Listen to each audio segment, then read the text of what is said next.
I think I can do it. Okay. Oh, you did it. Cool. Yeah. And then Dominic's also taking notes, so we'll have those as well. Okay, let me share my screen. So hopefully some of the other folks join, but if not, we will catch them up. Okay, well, thanks everyone for meeting today. And just generally speaking, I put together a few slides in the way I've organized it. So we have the challenge statement that you all sent us. And then what we did was we kind of organized the response to the challenge statement around the project goals. So I will just briefly cover those and then we'll get right into the response if that works. And then Adrienne, do you want to read it? Or do you want me to read it? I'm happy to read it. I have I've read a lot of things in my teaching career, so. Cool. How do we design and operate bus rapid transit service on Federal Boulevard that A, slows down car drivers, B, prioritizes the value of, access for, and comprehensive safety and security of people biking, walking, and rolling, C, makes bus travel as fast and convenient as traveling by personal vehicle, D, is accessible to all in terms of access to information and physical access to stations and on buses, E, increases transit reliability and connectivity within and between neighborhoods, F, effectively informs non-bus users and local businesses about the comprehensive benefits of BRT, and G, the community is proud of, in an effort to ensure the livability and vibrancy of the Federal Boulevard corridor for residents, commuters, and businesses alike. Great. Thank you. So as I mentioned, we organized the response around our project goals. So, and I think you covered these at the roundtable, Adrienne. But first about them, obviously, is improving safety, particularly on the street, but then also at the actual stations, increasing transit speed and reliability, and growing the ridership is an important, obviously a really important part of the project. Decreasing travel times, which goes along with that transit reliability piece, making it competitive with driving, promoting cultural vibrancy and quality of life along the corridor. So, we are looking at how we incorporate that into our design. We'll go into that in more detail. Increasing accessibility, particularly for folks who have mobility challenges, and then improving connectivity and mobility. So we'll start, I believe, with safety. So, and I'll share these afterwards as well, these slides. Feel free to jump in or raise your hand if you want any clarification or you want to discuss. So slowing cars down. So obviously part of our safety goal. So we are planning on reducing speeding on Federal Boulevard. To that end, we are using a 30-mile-per-hour design speed for all of Denver, for the entire city component. The goal with that would be, with the reduction in the speed, the design speed, and the implementation of the project, we would then be able to change the posted speed. So that is something that we're very seriously looking at. We have also, yes, Alondra. What do you mean by design speed? How are you changing the design of the road? And I'm particularly looking at places near where I live, where if you don't, repurpose the general traffic lane, I have not seen the speed program that's been in place already for several months making a difference at all. I don't know if Dottie is keeping data or anything like that, but I've seen zero change in the way drivers behave between 52nd and 20th. So what does that mean, design speed? I see that you're gonna maybe narrow the the lanes, and how would you do that? So one way in which we are adjusting the lane widths is by simply changing the striping. But there are some other things that are included in the design speed. Adam, do you want to speak to some of those things that we're considering in Denver? A few of these things are, it's dependent on the segment, but it's street side, planters, and landscaping. In some segments, potentially bollards in the station areas to protect where people are sitting and waiting. Do you have more off the top of your head, Ryan, for other segments?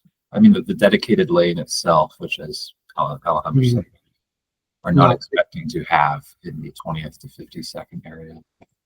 Right. So we're very early in this part of the project, but I think we are certainly open to looking at an edge line stripe. So, it could be close to the curb, but that would provide a visual cue of where the lane is. That's one thing that we've been discussing. Another thing that we've talked about, which will come later in the project, is the signal progression.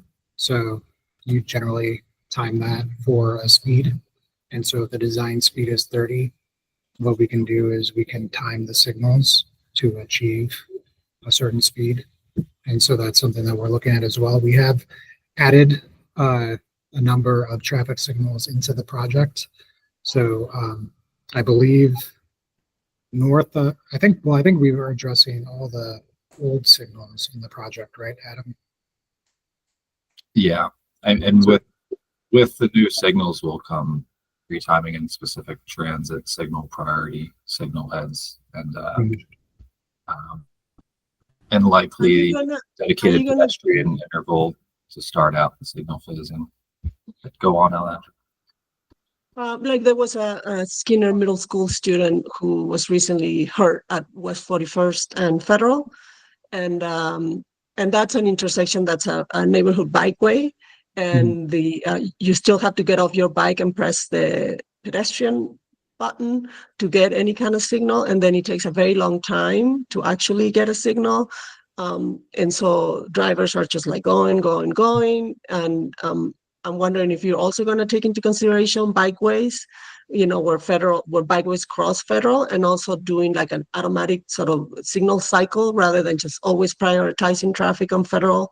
Also, calming it down by setting up automatic signal timing and also protected left, right? Like this child was hit by a driver who was turning onto Federal, and so they had no chance. Yeah, we are looking at protected lefts in the corridor. Again, we haven't gotten that far on the signal related issues other than to address which ones need to be upgraded. I think to your point, Alejandro, we could certainly coordinate with Dottie on, maybe bicycle detection or having a pedestrian phase built in every time. So we can have that discussion. That's something that isn't CDOT alone. So Dottie has jurisdiction over the signal timing, and so we need to work with them. It's very confusing for community members because Yes. it's always like, oh, it's CDOT, oh no, it's Dottie, oh no, it's so and so. Yeah. And just get it together, however. Yeah, we'll work with them. We'll Thank definitely you. work with them. And then the last point on that is the speed program. So we have been coordinating with Denver staff on the speed program, and I think they're in the early stages of implementing different countermeasures, but we are paying attention to that and working with them to bring more speed mitigation to the corridor. Yes. I guess the slowing cars down is probably the biggest thing for safety on this corridor. And I'm wondering if CDOT is going to be using automatic enforcement, just like they're doing on highways, to ensure that Federal and Sheridan and Colorado and all of the, CDOT owned roads in urban areas are using automatic enforcement. Yeah, we've started to have discussions about that. So it is something that we are thinking about and discussing. Ryan, can you clarify what the speed program is? So it's basically Denver's Vision Zero program with a specific focus on Federal Boulevard, and then I think they also doing other state highways or other It's Alameda, corridors? Alameda. Alameda out east, Federal Boulevard. Thanks, Adam. But they're putting the flashing, the flashing light, with the speed limit when people are speeding or rest on red. I mean, they're very ineffective tools. Yeah, the radar feedback signs that tell you like how fast you're going. So that's part of the speed program. I think that was the first action of a set of things that they are considering. So we're involved in that, and we've been talking a lot about what we can build into the project as well. So we are very interested in and intending to reduce speeds on the corridor. So that is a big part of what we're trying to achieve with the project from a safety perspective. Yeah, the speed program has the digital radar speed feedback signs, a higher density of those, a higher density of the speed limit signs, and modifications to the signal timing, especially in the night hours, to basically eliminate long stretches of green. You can go through at high speeds without a read. So that's kind of just the interim solution, and we hope the BRT roadway design changes of narrowed lanes. Brian and I are working hard on getting the acceptance of 10-foot lanes, which are still a lot of wiggle room for trucks and their mirrors that size in the GP lanes. It's probably a little more space for the bus to not have any obstructions or side lane. There will be that. Where we have the bus lane, there'll be a natural buffer between the bus lane and the sidewalk. So yeah, the long-term goal is to design Federal Boulevard so that it becomes uncomfortable to go in excess of 35 miles per hour. But it's going to take a lot more. It's going to take more design to get there.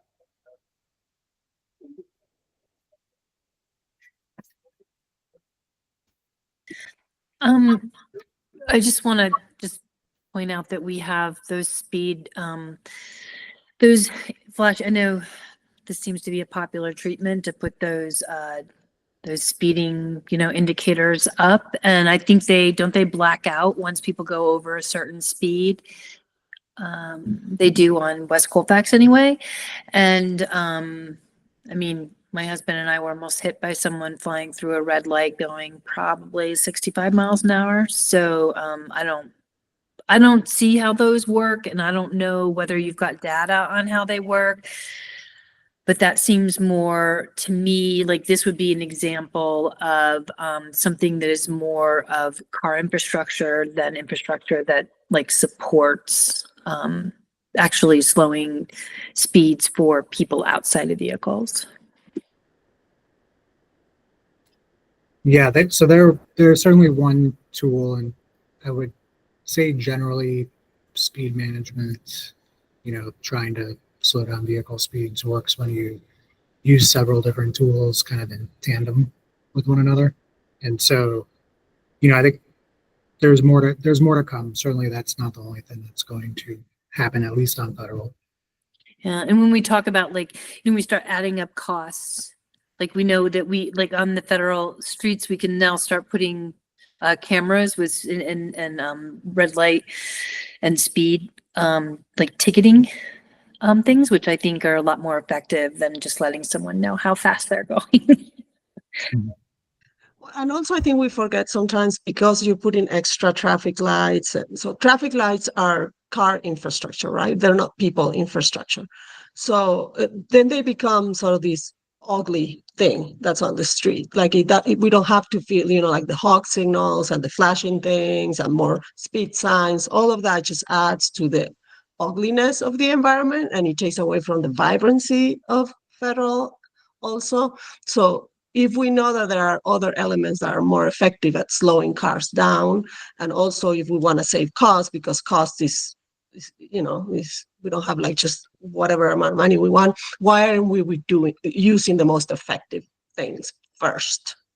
That's my 10 pesos here.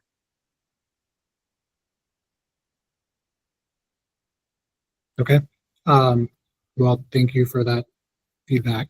And, like I said, we're discussing a suite of different things to try to address the speeding problems.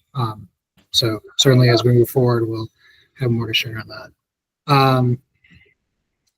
Prioritizes the value of access for and comprehensive safety and security of people walking, biking, and rolling. So I think this relates to the safety goal, but also the connectivity and mobility goal. So we are working on improving and adding new sidewalks in the Federal Boulevard BRT project. All told, it's about 6 miles. So a lot of that will be in Denver, particularly on South Federal. So that's a big component. We've been working closely with Denver to try to get that sidewalk to be as wide as possible. There are some constraints that we have to work with, just like buildings that are right up against the existing sidewalk today. Properties that we're trying not to impact too severely. But we are working very closely with Denver on that. We're also trying to get a detached sidewalk where we can. So having like a landscaped or buffer area between the sidewalk and the roadway. So that's something that we've been working closely with the Denver staff on. We are doing a lot of interventions across the corridor at intersections. So we're working on rebuilding corner radii and making them tighter, so the less of like the sweeping right and more of like a harder like 90-degree turn for drivers, which improves the visibility of pedestrians in the crosswalk and also slows the vehicle. So that's a one treatment. We have also been building into the project median islands. So particularly where there's a median that doesn't have an island. In some cases, we're adding like a nose so that cars don't turn across the walking path right in the middle of the street. And that gives a little bit of a buffer there. As Adam mentioned, with the signal timing and rebuild efforts, we will be looking at leading pedestrian intervals and certainly lengthening the amount of time that it takes in the pedestrian signal. It's another thing. Yes, Alondra. Are there any thoughts on just giving pedestrians their own protected signal the entire time? Would that be possible? Like, we've done on Alameda, by the library and other places downtown, like near schools, near, bikeways, all of that. I think that has come up for a few locations. I don't know off the top of my head which ones we were looking at. Maybe the one that comes to mind is 17th. Is that right, Adam? Where we were looking at if that would work or not? Yeah, I think that was brought up for like large events being held at Mile High. I think we're also considering it at 14th, obviously, for the mini transit crossings connections that occur between bus routes, and light rail connections.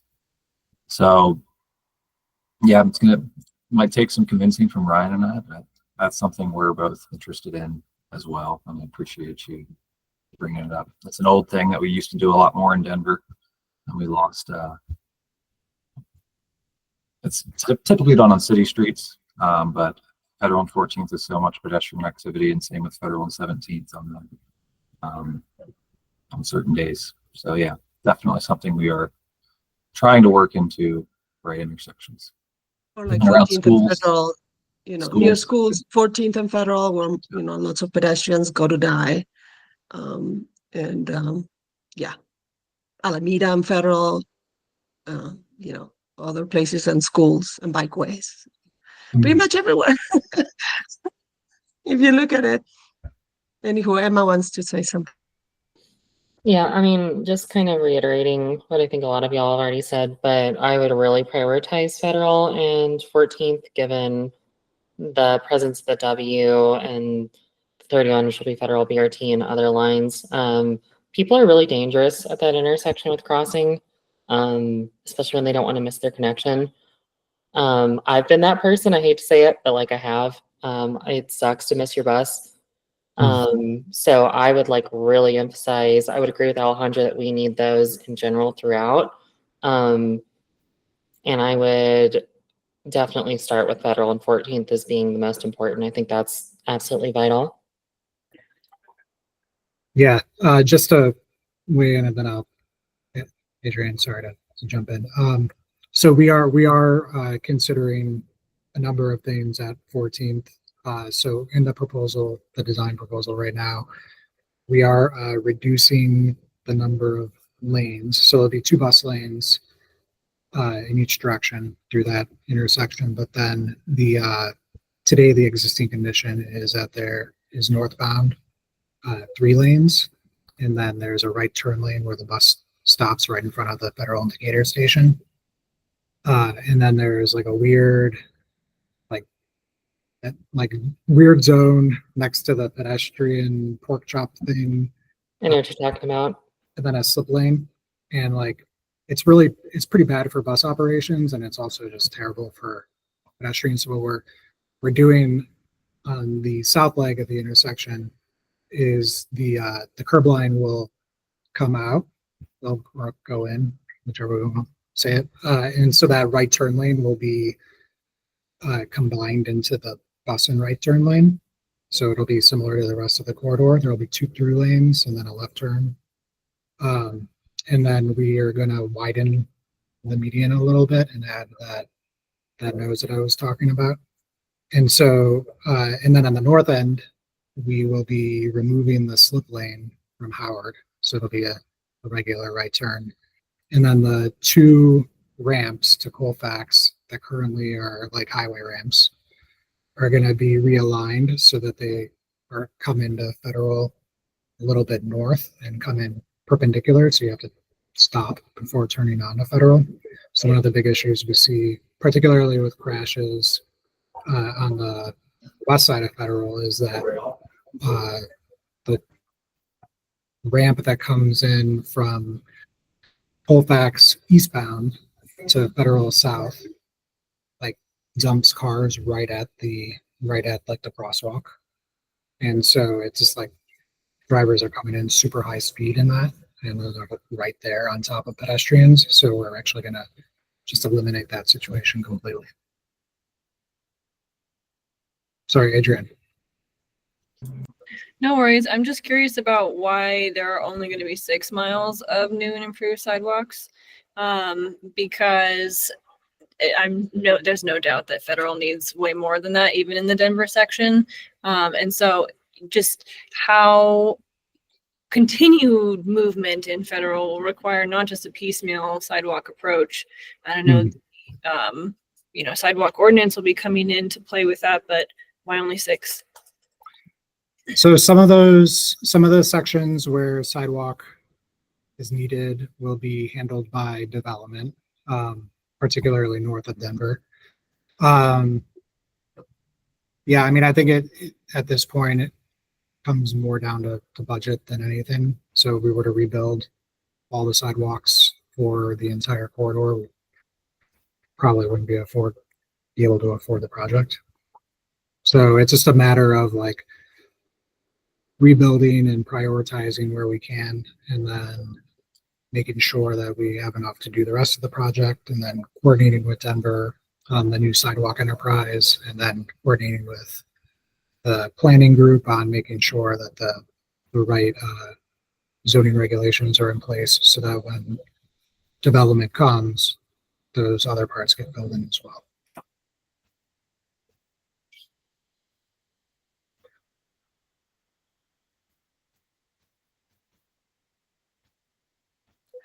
So the next bullet I have is, and this is relating to a lot of what we've been hearing in our outreach. So like a lot of the RNOs and the community events we've been going to, at the open houses we held, certainly at the station design charrettes that we recently held, a lot of questions and concerns about what we're doing at the actual stations to improve personal safety. So particularly at night is a concern that we hear often. So with the stations, we are really thinking about clear sight lines so that, you know, if you're standing under the shelter, it wouldn't be difficult to see someone approaching from either end or from behind. So that is certainly being built into the consideration of the station design. The lighting is also a significant piece of that. So making sure that there's good lighting in these station areas. And then we'll have security cameras as well as emergency call systems. And so we're hoping that all those things will really address that concern. Today, you know, as you're probably well aware, the shelters on Federal are not, they have no lighting. They're, you know, not particularly comfortable. So, so we are building that into the design as well.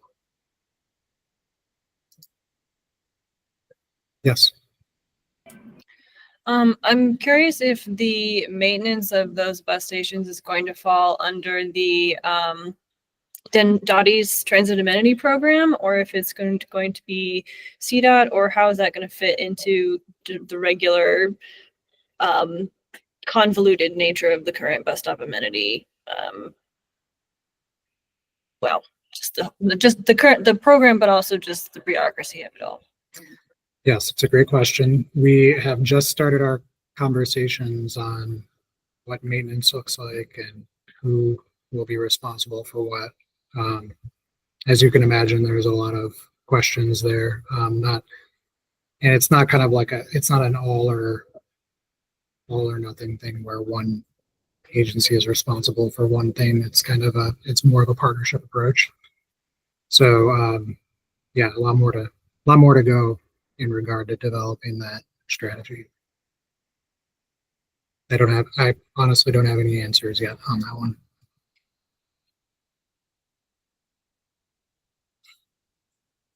Okay. I guess, Yes. sorry, you know, we're gonna run out of time pretty quickly, and I'm just seeing like these last couple slides, and I'm wondering, this looks kind of a little bit like what we've been seeing, and I'm curious, what's been added to this presentation? Are these the goals, the CDOT goals as a result of the exercise that happened at, you know, a roundtable? Because it kind of looks like maybe a lot of this stuff might just be the goals, the sort of what CDOT was planning to achieve and is reorganizing it to fit underneath what the questions were. And I'm just curious if what is a direct result of that roundtable, and what is just a reorganization of previous achievements, I guess. So the goals for the project have not changed. And so what I tried to accomplish with these slides was framing the challenge statement with the goals of the project. And talking about specifically in the design, what are we doing that would speak to the different parts of the challenge statement. So some of the sentences you may have seen in other presentations. Certainly I added a lot of information underneath, so a lot of the sub-bullets. And then, I think these are just high points, and the idea was to talk through each of them. If I can add to that, what I guess maybe what Heidi's trying to say is like, based on your experiences and the engineers' experiences and, Angie's experiences during the roundtable, was the conversation back at the office like, well, let's just make it all this fit with what we're already doing in this alternative or the preferred alternative? Or was there something that you said, we really should add this and change that or not? Mhm. Yeah, I think I probably said it at the roundtable. A lot of the things that we heard at the roundtable were things that we had been thinking about, but it was helpful to have that conversation because it helped us solidify some plans and certainly some approaches. So for example, our discussion a few minutes ago about speeding, I think some of those things had been, discussions we've been having internally, but some of those things really were solidified by the discussion we had at the roundtable. So you guys maybe wouldn't have thought about those things, or it was just, I'm still confused as to, is there an example of something that you said, okay, we're going to change this based on what we experienced at the roundtable? Yeah, I think, maybe you're assuming we are farther along on some things than we actually are. Mhm. So, if you're asking me, did we change our minds about taking one of the through lanes north of 20th and making it a bus lane, then no, we didn't change our mind on that. But what we have been doing is really thinking about like what are the things we can do to improve pedestrian travel in the corridor, pedestrian safety. How can we push for more things? So that has been a ongoing discussion. Certainly, thinking about how to maximize the travel times for the bus has been a big piece of what we've been doing, and making it competitive with driving. So, yeah, I don't think, if you were to say, well, you gave us all these suggestions and we didn't take any of them into account, like what we heard was safety is a huge issue. We did hear from some folks that they wanted us to, take one of those lanes and convert it to a travel lane. What we really honed in on is this approach where we are trying to address the places in that part of the corridor where the bus will experience the most delay without driving a bunch of commuter traffic into neighborhoods. So, I think that's remains our primary concern. I wonder why, because we've heard this thing, and I've noticed also the presentations like that to my RNO, who is an RNO that's very much supportive of the status quo, meaning, cars first. And Holly gave that presentation in at the end of January, and I noticed sort of the evolution of the presentation to try to sort of cater to this idea that we're not going to be changing very much, and so there's nothing that you need to oppose, and also the whole, kind of scaring people about side street traffic. If we do take a lane, then the side street traffic is, is this big monster.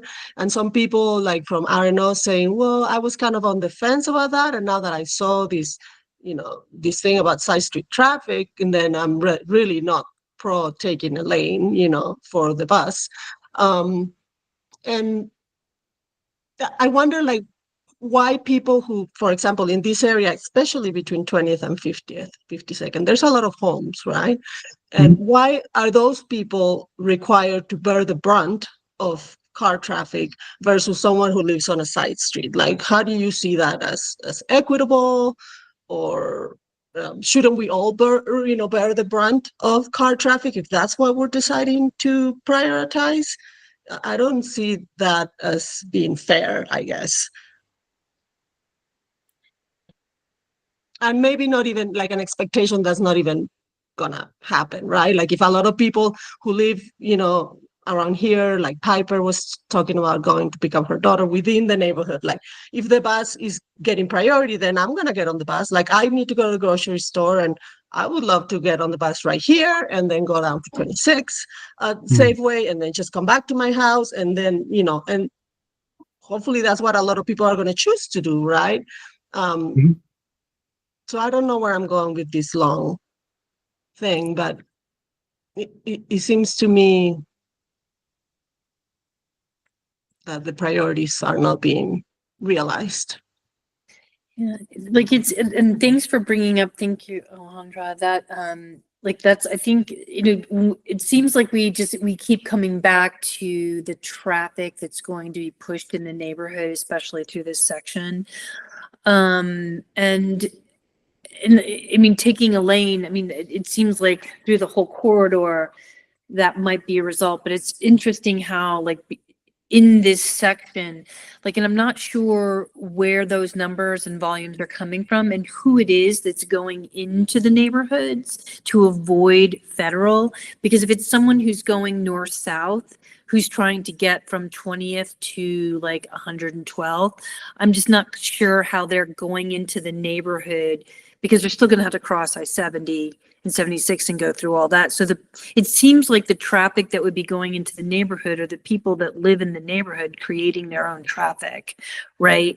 So that's what's kind of, it's just kind of this sort of circular argument around, and we're in that it keeps coming up as a thing, and I'm not clear on how it's a thing, because it does seem like if people typically travel between 1 and 5 miles from their house, right? So if people can take public transit, if people can take, I didn't see a lot in the last slide around bikes and bikeways and crossing. Like these are the kind of conversations I would think would come out of the round table. Like, how do we support not having this perception of people going into the neighborhood? Because it would seem that it's the people in the neighborhood who are in the neighborhood. They're getting off at 20th as opposed to, because their house is closer to 30th, but they're getting off 10 blocks earlier to go into the neighborhood to get to their house that's in the neighborhood, right? I was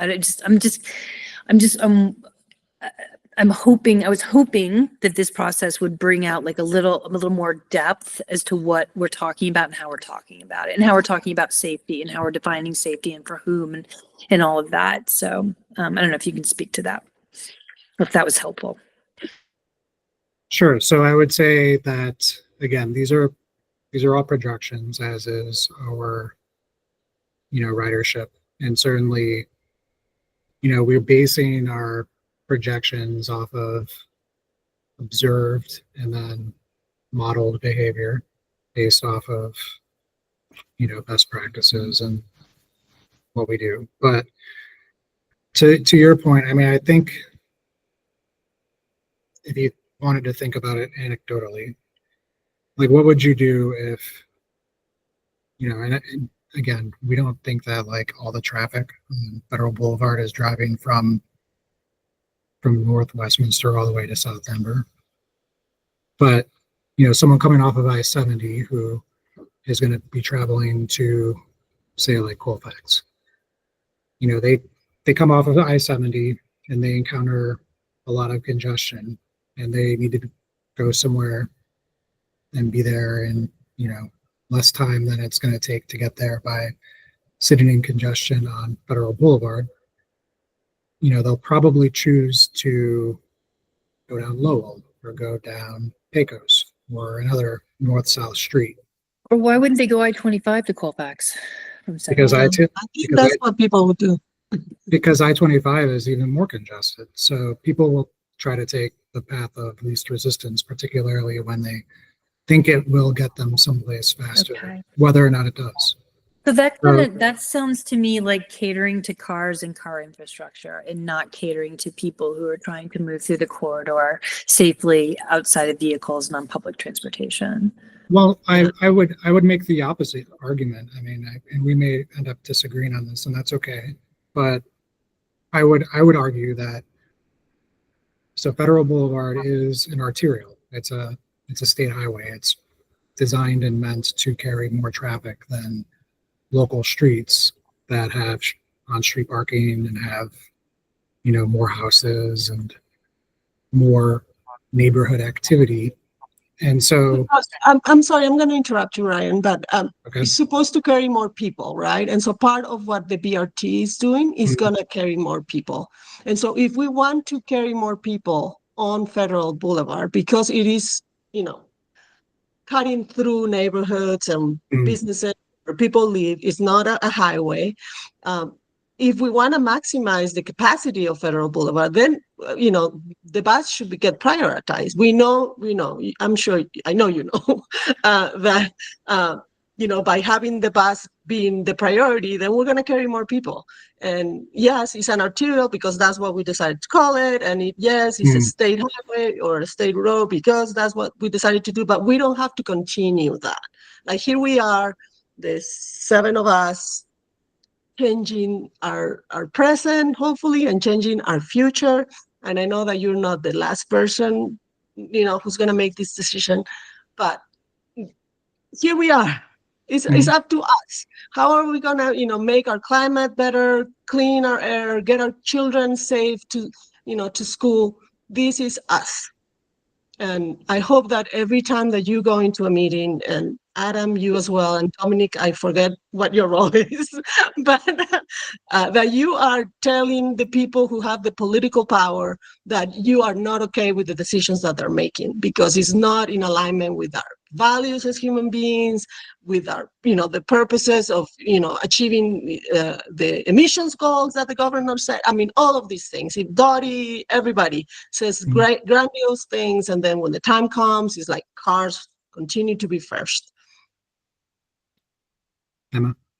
Yeah, I feel like I keep raising my hand just to reiterate what Alejandra's already said, but I think something she said really resonated with me, which is that it may be an arterial, but that doesn't mean that it has to remain constant in its purpose. Like, just because it is something today doesn't mean it needs to remain that thing in the future. And just because we design something a certain way decades ago doesn't mean it has to remain that way indefinitely. You know, it is not this immovable object that can't be changed.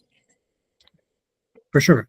I would 100% agree with that. And I think I've also said probably to all of you on the call that, you know, the proposal as it stands and the design as it stands is a starting point. And so, you know, there could be, our projections could be off. You know, we fully recognize their projections. It's not, you know, we don't have crystal balls where we're able to, you know, tell exactly what is going to happen. Ridership may be way better than we think it's going to be, or, you know, when there are more buses on the corridor, because there will be significantly more buses, and, you know, there will also be longer buses, you know, maybe that will cause people who use Federal Boulevard to drive to think of going elsewhere. And if that's the case, then all the BRT components that we're building will be in place to facilitate a curbside bus lane. So it's a little different than the center running model where, you know, if you don't get it right the first time, it's kind of hard to go back in later and do it without major reconstruction. Like it's pretty straightforward to implement a side running bus lane. And so I think the challenge that we have is, you know, certainly there's the argument that there needs to be a dedicated bus lane in this part of the corridor. There's also arguments on the other side. And so what we're trying to do is deliver a BRT as soon as possible that will significantly grow ridership from where it is today and really allow us to continue building BRTs across the region, because I think the other piece of this is we're not going to get a ton of mode shift just from one standalone project. It has to be integrated into a better transit network. And so our ability to deliver that project or that network is contingent on not getting a ton of public blowback. And so there's a, you know, I mean, I know that that's not necessarily what you want to hear me say, but I hope you can appreciate like what we're trying to do with the BRT program. Yeah, I just wanted to respond to that because I understand the unique position you're in, but I think I'm less optimistic than you are that this is something that can be done incrementally. And I think I am personally very concerned about this idea that if this isn't robust first pass, then we won't see significant mode shift. And I have some data to back that up that I brought. I don't know if I'll have time for it. But if it's not robust first pass, we won't see significant mode shift, and we'll see this sort of transit death spiral that happens in a lot of mid-sized US cities where the changes are not significant enough for people to feel like they want to switch from driving to the bus. And because first pass, we don't have big mode shift, then we don't have the changes we need for big mode shift. It never changes. The project is never fully complete in the capacity it should be.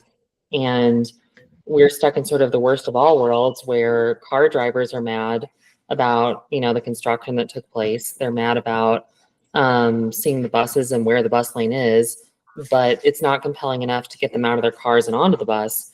And so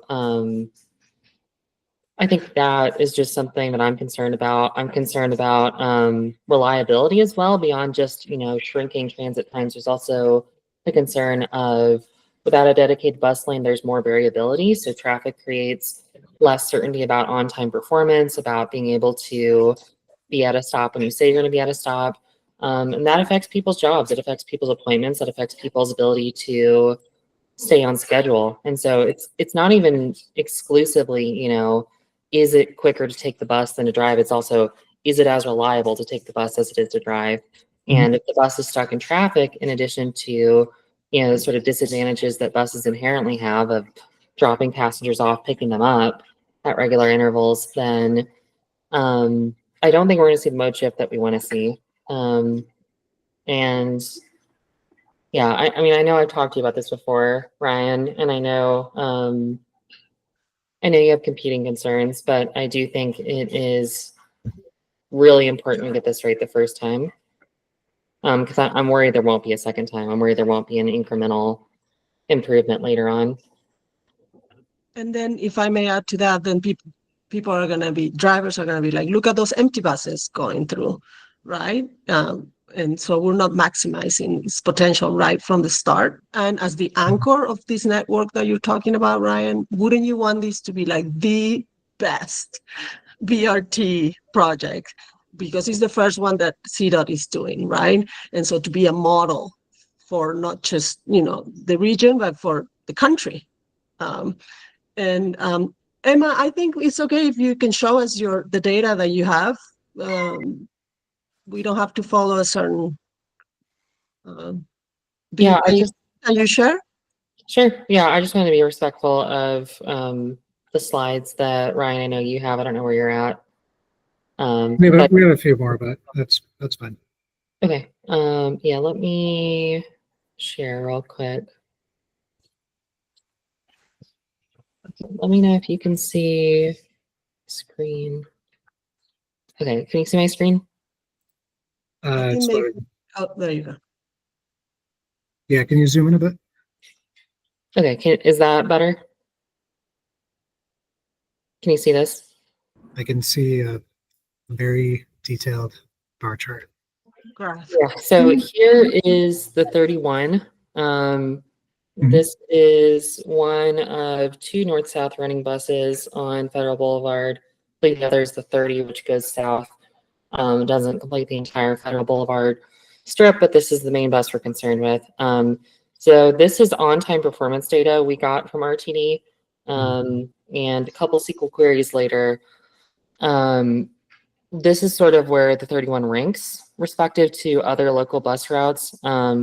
So it is late currently today, about 17% of the time.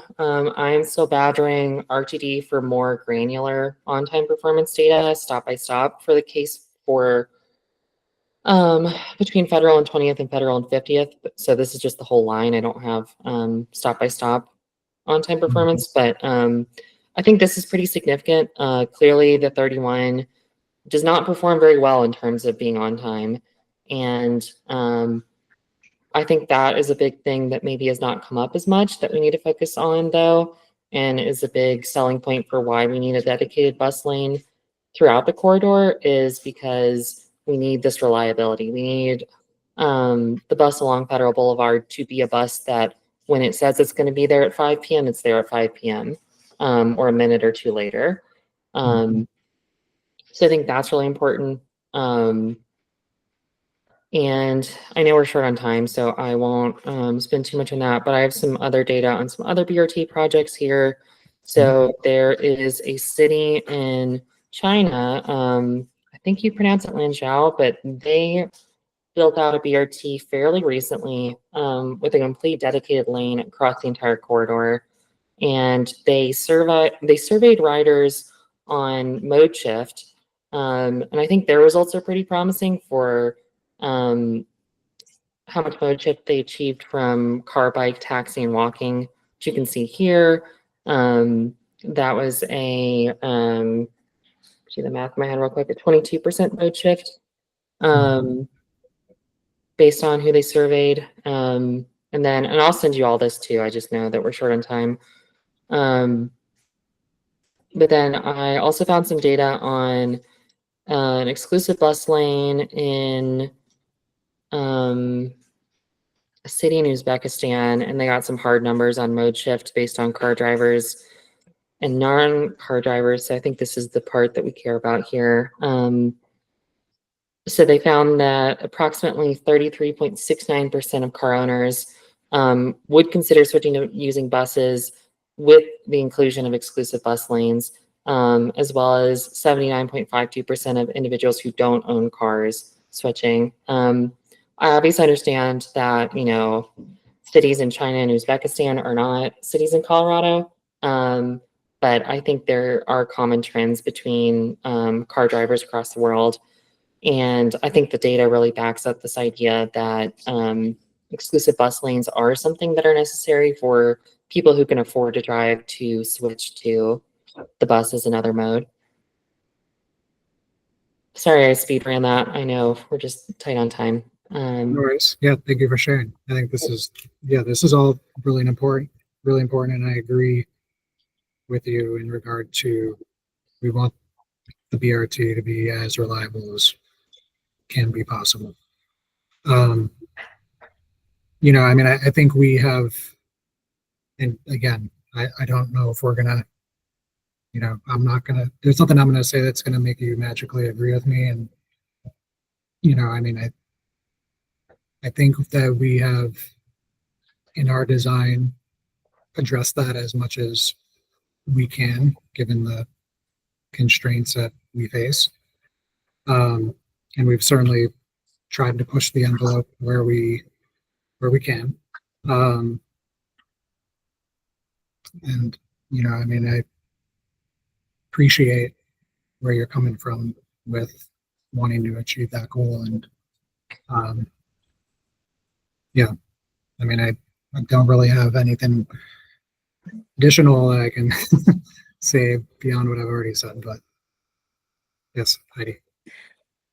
Yeah, I mean, I think I agree that if we are coming at this from it would seem two separate places, and I think that that's what the idea behind the challenge statement and creating the roundtable, and to if we are having, so are we having a discussion about safety, or are we having a discussion about how we make sure that cars are less disrupted, that we're not negotiating really around safety, we're negotiating around car infrastructure and that modality, and that's what we're negotiating. If we're talking about things like, you know, that a car has a single occupancy vehicle has the option to either take I-25 or possibly Lowell, you know, like that, to me, like those kinds of, if those are the discussions we're kind of having, then I don't know if we can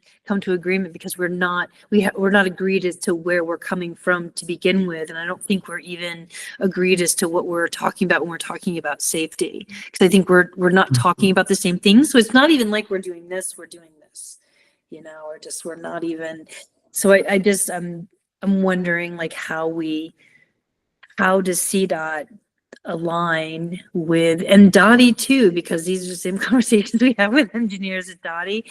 So it's just like, how do we as a community, how do we come together to determine what it is we're actually talking about and what we're actually achieving, and how do we actually be honest with ourselves about what we're really talking about? Because if we're not trying to achieve safety the way we think about it, or the way that we think about it, then we're really just talking about kind of putting in a BRT that still allows for cars to behave the way they behave, and not really change our behavior, and cross both fingers and all our toes and hope that magically, you know, we achieve a success, which it just, I don't know. When I see the way CDOT handles highway expansion, it's kind of surprising how this is being handled, honestly.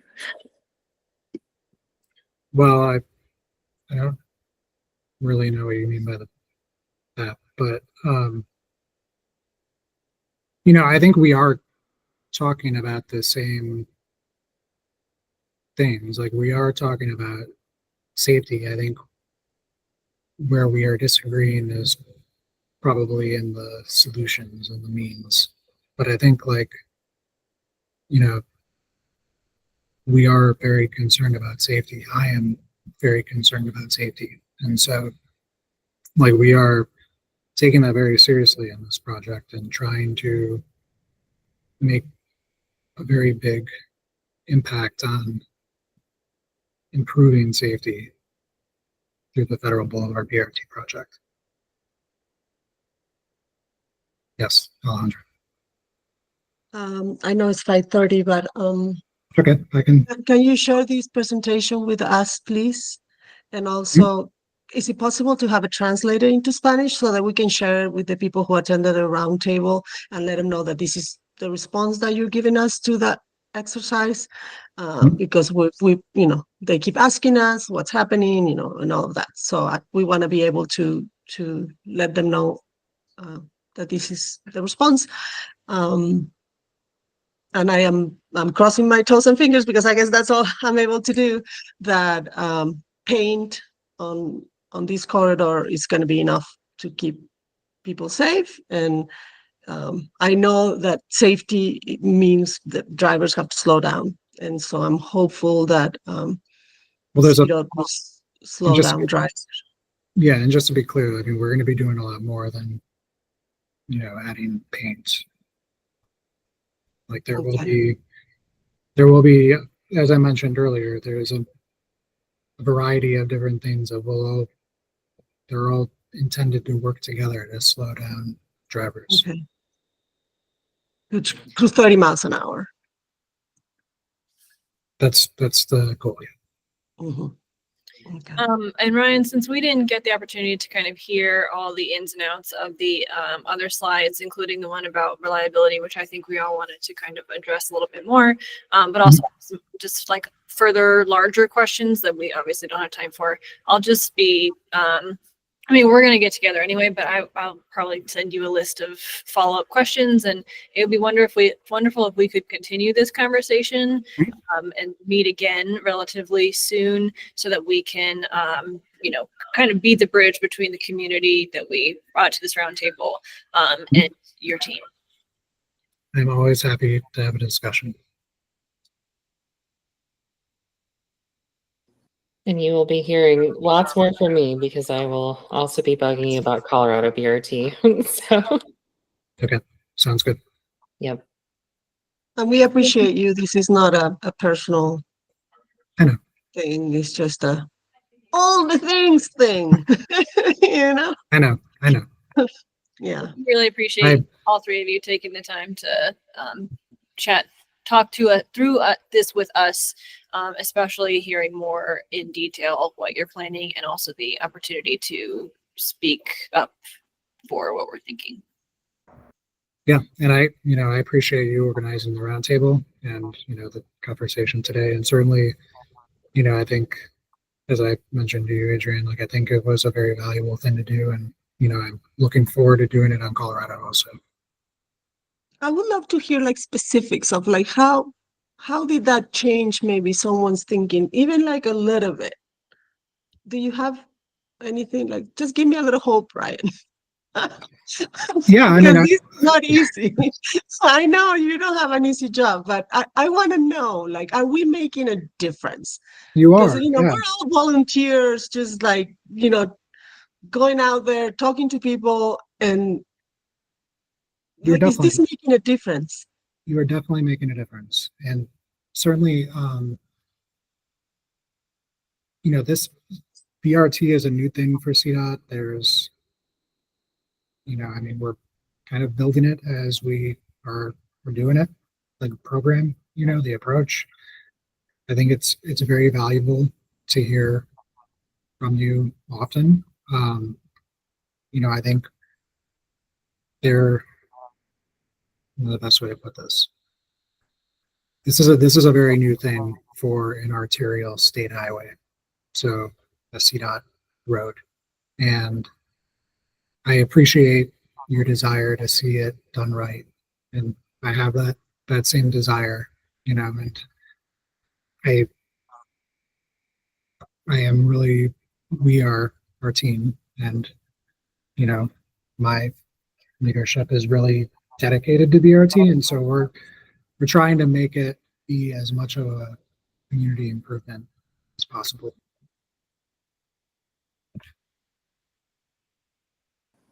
Thank you. Yeah, I wanted to say thank you to Ryan, to Dominic, and to Adam for your time. And Ryan, I know you're a transit rider, so I'm hoping to see you on Federal BRT one of these days, maybe coincidentally, and everything's said and done. But yeah, I mean, I think that's my thing is like, I know you care about this, and I know you want this to be successful. So I know we may not see eye to eye on extremely important details of this project. But I am hoping that collectively CDOT and the greater community of Denver delivers a transit project that significantly shifts mode onto transit and that literally saves lives, right? That makes this safer for pedestrians, for cyclists. So I know that I don't know, maybe we're being a bit rude, but the stakes are really high. So I hope you don't take any of that personally. I appreciate your time. I don't take it personally, but thank you.